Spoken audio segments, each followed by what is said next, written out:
This new section begins because of my experience at the New Brunswick Theological Seminary in New Jersey.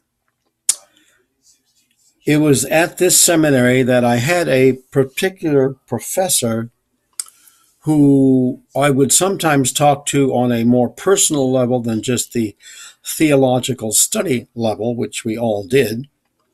And he knew of my interest in the I Ching, or the Book of Changes, the most ancient book in China.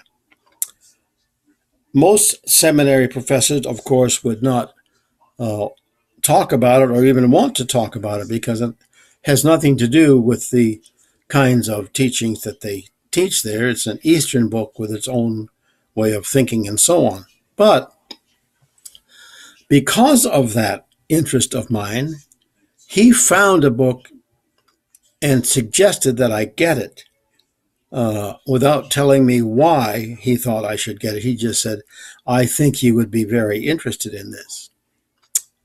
Come to find out, from that book, when I got it, I learned so much that I didn't know before that it's almost remarkable. This is written by a Korean professor whose name is Jung Lee, and it is called Patterns of Inner Process. Now I'll show that to you now.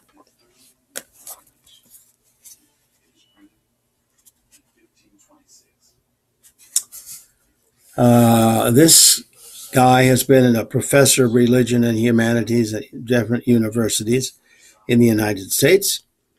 And he is an extremely, extremely good writer.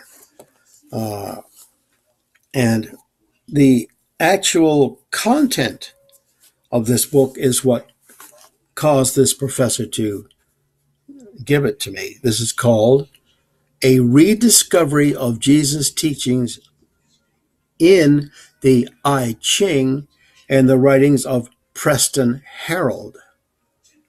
Now, we've done some videos on the I Ching, which you will see here if you choose. But we haven't spoken about Preston Harold. Well, no one knows who Preston Harold was. That is a pseudonym, and he chose it to be that way so his name would not influence what people thought of his ideas. Winifred Babcock, this woman, was the one who knew who he was, but she wouldn't reveal that either. But she knew him very well. In fact, Winifred Babcock and I used to share letters back and forth about the contents of this book and others by Jung Lee. And in this book that I just showed you here, this is probably one of the best understandings of Jesus in terms of the I Ching and Preston Harold. Now, Jung Lee wrote several books himself in addition to this on the I Ching, because that was one of his specialties. And we will talk about those later. And Preston Harold also wrote books which are extremely good. So what this does is take both the I Ching and Preston Harold's work and put them together along with Winifred Babcock's comments in this book into an amazing book whose content I have studied, and I've got all kinds of markings all over the place in here from what I'm reading. As you can see there are markings all over the place in this book, all over the place. And the footnotes in here are also from Winifred Babcock or Preston Harold. So we will continue with this in a bit.